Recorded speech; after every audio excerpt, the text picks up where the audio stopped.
It can be really hard to be the partner of a breastfeeding mother. First of all, because you probably don't know a whole lot about breastfeeding, so you want to help, but you kind of don't even know where to start. You don't know what to do. And sometimes it seems like, the most helpful thing you could do would be say, well, look, you rest and I'll give the baby some formula. I mean, it seems like the only thing you can think of to help with, right? And also, you often feel kind of left out because now the mother and the baby are spending all this time together. You were kind of excited to have the baby here, but it seems like you almost don't have any role to play in this. I felt within the first probably 2 weeks of having my first child that there was resentment, because every time the baby cried, he would say, "I'm not the one with the milk, it's all you."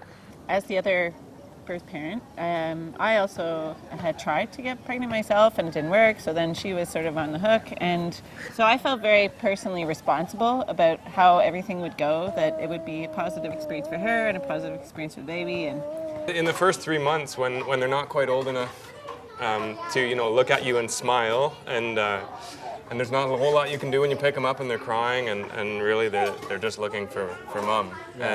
And it can be frustrating at times because you don't have any way of calming them down when they're upset or getting them to stop crying. And you can try rocking them, but that only works for a couple minutes. Oh no! For us, it has been mostly the benefit of mobility and continuing.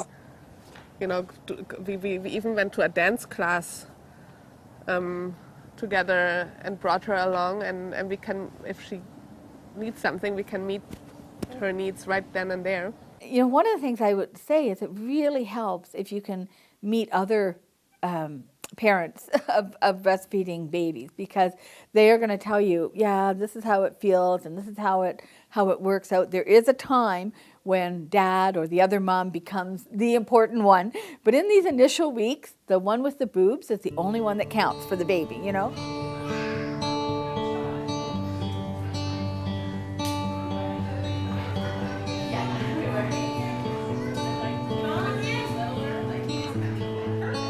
It's interesting when we were expecting, I thought I would get two feeder bottles with breast milk, and then that would be like a way of bonding with her. And then turned out that maybe wasn't the best plan, or it's just raced around that. So I found other ways of connecting with Amelia, mostly doing baths and then feeding actual solids. Was another way of connecting with her. So that was sort of my role with her. I was thinking about the convenience factor of breastfeeding, because I remember we were traveling from Ottawa one time, and we stopped at one of those rest stops, and there's just this image kind of stuck in my head where I remember this couple, and they had this system where they had the bottles and they had to warm them up, and my wife, she started breastfeeding, and it was like right away. It was instant, and they had to like warm the bottles, and by the time they went through the whole process of warming the bottles and getting them ready, I mean, my wife was done breastfeeding, and it was great. I remember we were driving from Waterloo up to North Bay. We were on the back roads through Orangeville, and all of a sudden, like, our first daughter did not like the car, and the timing was a little off, and one thing led to another. We were in the middle of nowhere, like grass fields, and we pulled over side of the road. It was a hot sunny day, and I remember standing with Sarah in the back seat breastfeeding, and I had an umbrella standing outside the back door so that we could have the doors open and still have shade, and that seemed like a huge endeavor. Yeah. But when you think about the alternative, which would have been trying to get somewhere where you could get some hot water or have something in your pack and get a bottle out, and then you had to go home and clean it, and you're right, it's very convenient, especially for the husband. And it really is. Here, can you feed this? Yeah.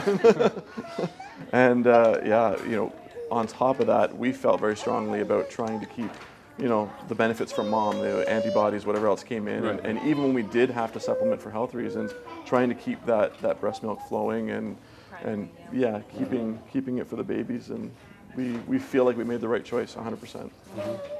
And sometimes the way to help is make that call to breastfeeding buddies, or make that call to Lalacia League, or make that call to the midwife or doctor for her when you're feeling like she's getting overwhelmed. I don't know how to help. make that, just make that call for her, because she might not be up to doing it, or might not have the energy to do it, because she's so tired. I think it's all about finding your role within the new system. And that's when I got to be more into the feeding role. But before that, I'd get up at certain feedings and do the change, bring the baby in, just kind of stay awake and help keep mom, occupied and interested, and then do the burp and the change and the put down from time to time as well, and just try to be a part of it, even though I wasn't the one actually providing.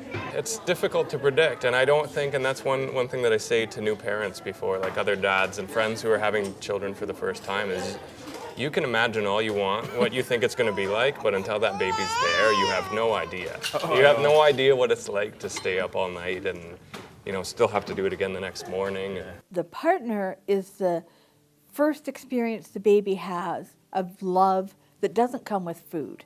So that's a very valuable thing for a child to learn, that yes, this breastfeeding mom is loving me and there's all this milk that comes with it, but here's this other person who loves me and cares for me and makes me feel good without food being involved. So that's, it's like a little step of learning for the baby.